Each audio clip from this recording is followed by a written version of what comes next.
It's May 12th, 2020, and it's time for governments to stop violating our charter freedoms to move, travel, assemble, associate, and practice our faith and religion. When a provincial, federal, or municipal government violates our rights and freedoms, the Charter requires the government to show that the violation is reasonable and demonstrably justified in a free and democratic society. The onus is on the politicians, not the citizens, to show that violations of our freedoms will actually do more good than harm. How many Canadians have died because their medically necessary surgeries were cancelled by chief medical officers? Since governments imposed the lockdown in March, how many Canadians have fallen victim to depression, anxiety, alcoholism, drug abuse, spousal abuse, child abuse, mental illness, and other harms? How many? And what kinds of harm? These are questions I've asked Prime Minister Trudeau and the Premiers more than 4 weeks ago. I've also asked every chief medical officer in Canada, all 14 of them, a dozen questions about the harm that the lockdown measures are inflicting on Canadians.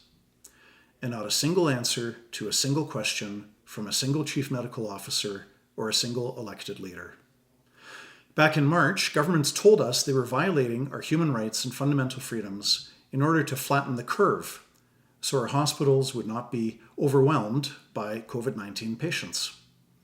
In Alberta, the government presented the public with a model to justify the violation of our rights and freedoms by claiming that as many as 32,000 Albertans could die of COVID-19. As of today, the number of people in Alberta who died of COVID-19 is less than 120, not 32,000.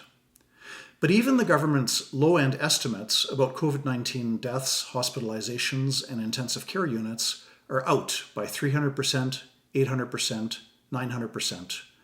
Look for a paper called No Longer Demonstrably Justified on the Justice Centre website. The facts are in. The government's predictions are proving to be wild exaggerations. The curve is flat and has been for weeks. It's time for politicians to stop fear-mongering and to start accepting their obligation under the Charter to explain, based on facts and evidence, exactly how their lockdown measures are doing more good than harm. I'm John Carpay. Thanks for listening.